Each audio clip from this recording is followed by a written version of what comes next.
Hi guys, let me show you my lazy cookie. When I say lazy cooking, I mean lazy cooking because this is the laziest way I ever make cookie. Once I'm craving a cookie or I crave snacks or something to eat very quick, this method has always been my go-to. Okay, I already have my egg and milk mixture, so now I'm going in with my baking powder. So I have a tablespoon of baking soda and have a teaspoon of baking powder. Next, I'm going in with this chocolate powder. It's very optional. Whatever you want to do, just do that. I'm also using 1/3 cup of sugar, and then I have all these half butter. So I already melted the butter and I just go in with that also. Now I'm stirring that up together, and once my liquid ingredient is ready, I'm going to put in my flour. So the flour I used 2.5 cups of flour into this mixture. You can use less than that. It depends on the texture of the cookie you're going for. Now I do love my cookie to taste a little bit like those store-bought cookie, the one that has this little bit of crust and also soft inside. If you want your cookie to be very hard, it depends on the heat you use in cooking it. So once you put it into your oven, just make sure that the oven is hot enough to take out all moisture. That way it's going to come out very hard and crispy. I think I've made a cookie recipe like that is very hard, so you can check my page for my cookie recipes. But this one I want to do, I want it to have that,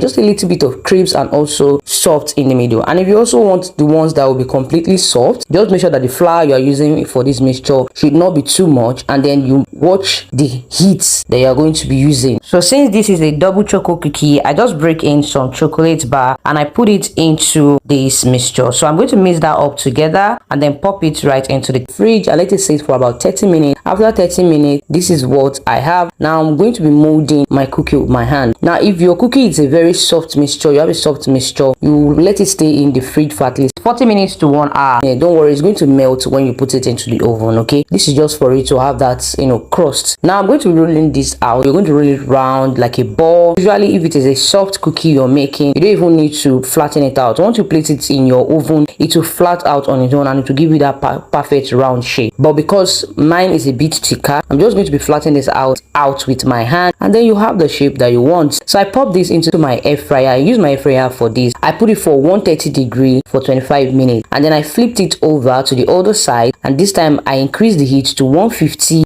degree for 10 minutes. This is just to help me give it a little bit of crisp. You can also pan roast it if you don't have an air fryer. I just make sure it cool down completely, because if it's not cool, it's going to be feeling like cake. So after that, this is what we have. Came out like the store-bought cookie. It has that little bit of crust, and you can see it's soft inside, and that's just what I was going for. Tell me how you feel about this lazy cookie recipe. Would you be trying it? Let me know in the comment section. Hit the like button, subscribe to the channel, and I'll see you